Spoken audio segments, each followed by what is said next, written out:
اللهم صل على سيدنا محمد وعلى آل سيدنا محمد وبارک وسلم۔ السلام علیکم۔ آج ہم سورۃ مائدہ کی آیت نمبر 95 سے شروع کریں گے۔ یا ایہا الذین آمنوا لا تقتلوا الصید وانتم حرم ومن قتلہ منکم متعمدا فجزاء مثل ما قتل من النعم يحكم به ذوى عدل منكم هديا بالغ الكعبة أو كفارة طعام مساكين أو عدل ذلك صياما ليذوق وبال أمري عفى الله عما سلف ومن عاد فينتقم الله منه والله عزيز ذو انتقام۔ اے ایمان والو، وحشی شکار کو قتل مت کرو جبکہ تم حالت احرام میں ہو، اور جو شخص تم میں سے اس کو جان بوجھ کر قتل کرے گا تو اس پر فدیہ واجب ہوگا، جو کہ مساوی ہوگا اس جانور کے جس کو اس نے قتل کیا ہے، جس کا فیصلہ تم میں سے دو معتبر شخص کر دیں۔ ہوا وہ فدیہ خاص چوپایوں میں سے ہو جو نیاز کے طور پر کعبہ تک پہنچایا جائے، اور خواہ کفارہ مساکین کو دے دیا جائے، اور خواہ اس کے برابر روزے رکھ لیے جائیں تاکہ اپنے کیے کی شامت کا مزہ چکھیں۔ اللہ تعالیٰ نے گزشتہ کو معاف کر دیا، اور جو شخص پھر ایسی ہی حرکت کرے گا تو اللہ تعالیٰ بدلہ لے گا، اور اللہ زبردست ہے انتقام لینے والا۔ شکار خواہ آدمی خود کرے یا کسی دوسرے کو شکار میں کسی طور پر مدد دے، دونوں باتیں حالت احرام میں منع ہے۔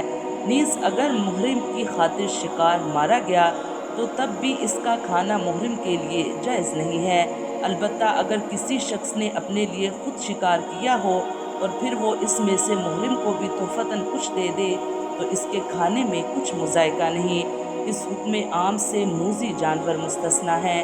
سانپ، بچھو، باولا کتا اور ایسے دوسرے جانور جو انسان کو نقصان پہنچانے والے ہیں حالت احرام میں مارے جا سکتے ہیں۔ سورۃ مائدہ کی حاشیہ نمبر 111 میں ان امور کا فیصلہ بھی دو عادل آدمی ہی کریں گے کہ کس جانور کے مارنے پر آدمی کتنے مسکینوں کو کھانا کھلائے یا کتنے روزے رکھے۔ أحل لكم صيد البحر وطعامه متاعا لكم وللسيارة وحرم عليكم صيد البر ما دمتم حرما واتقوا الله الذي إليه تحشرون۔ تمہارے لیے دریا کا شکار پکڑنا اور اس کا کھانا حلال کیا گیا ہے تمہارے فائدے کے واسطے اور مسافروں کے واسطے، اور خشکی کا شکار پکڑنا تمہارے لیے حرام کیا گیا ہے جب تک تم حالت احرام میں رہو، اور اللہ تعالیٰ سے ڈرو جس کے پاس جمع کیے جاؤ گے۔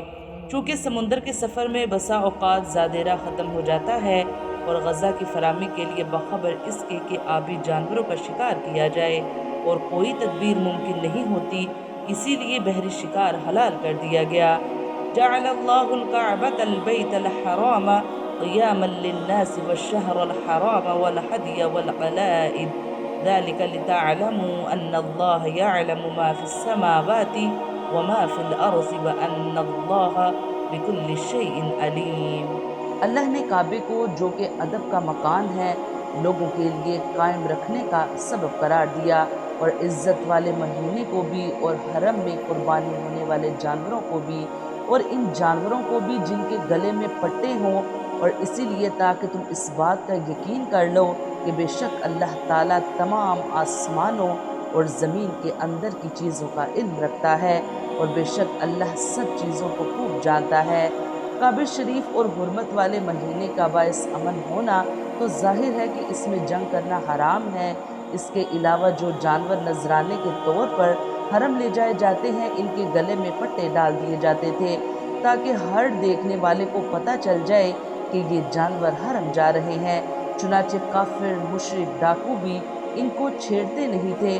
کعبے کے قیام امن کا باعث ہونے کے ایک معنی کچھ مفسرین نے یہ بھی بیان فرمائے ہیں کہ جب تک کعبہ شریف قائم رہے گا قیامت نہیں آئے گی، قیامت اس وقت آئے گی جب اسے اٹھا لیا جائے گا۔ اعلموا ان اللہ شدید العقاب وان اللہ غفور الرحیم۔ تم یقین جانو کہ اللہ تعالیٰ سزا بھی سخت دینے والا ہے، اور اللہ تعالیٰ بڑی مغفرت اور بڑی رحمت والا بھی ہے۔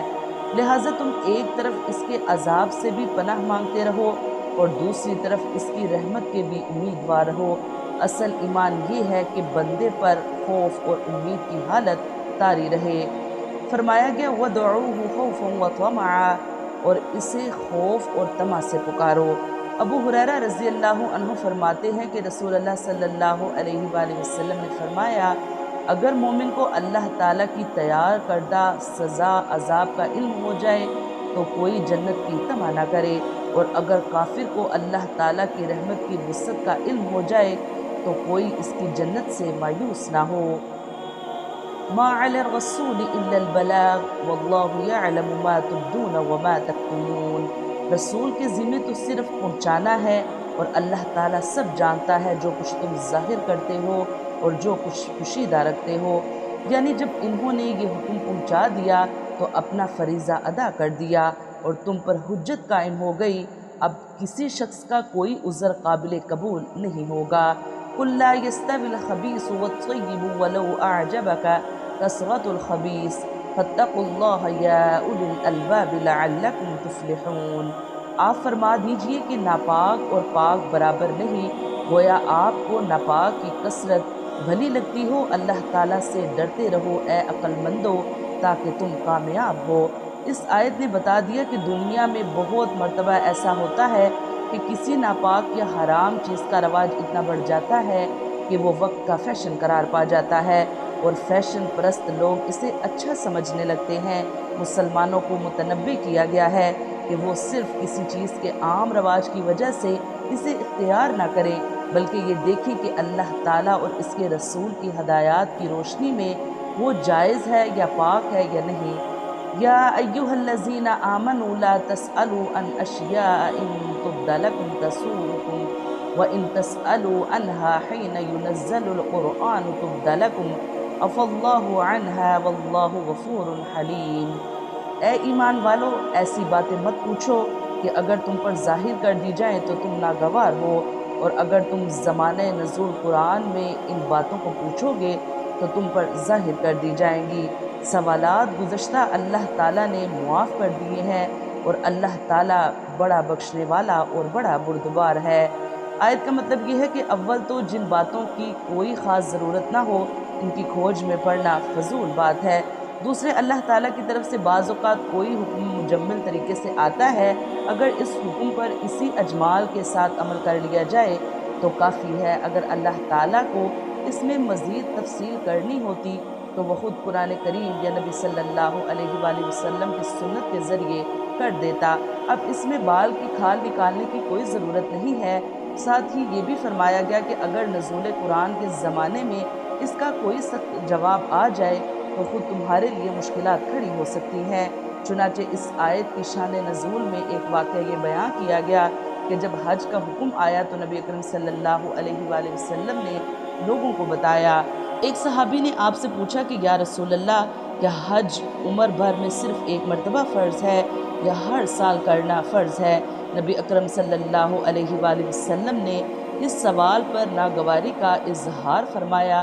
وجہ یہ تھی کہ حکم کے بارے میں اصل یہ ہے کہ جب تک اللہ تعالیٰ کی طرف سے خود یہ صراحت نہ کی جائے کہ اس پر بار بار عمل کرنا ہوگا، جیسے نماز، روزے اور زکوٰۃ میں یہ صراحت موجود ہے، اس وقت تک اس پر صرف ایک بار عمل کرنے سے حکم کی تعمیل ہو جاتی ہے۔ اس لیے اس سوال کی کوئی ضرورت نہیں تھی۔ آپ صلی اللہ علیہ وآلہ وسلم نے صحابی سے فرمایا کہ اگر میں تمہارے جواب میں یہ کہہ دیتا کہ ہاں ہر سال فرض ہے تو واقعی پوری امت پر وہ ہر سال فرض ہو جاتا۔ اللہ تعالی ہمیں قرآن پاک پڑھنے کی، اس کو سمجھنے کی اور اس پر عمل کرنے کی توفیق عطا فرمائے۔ آمین یا رب العالمین۔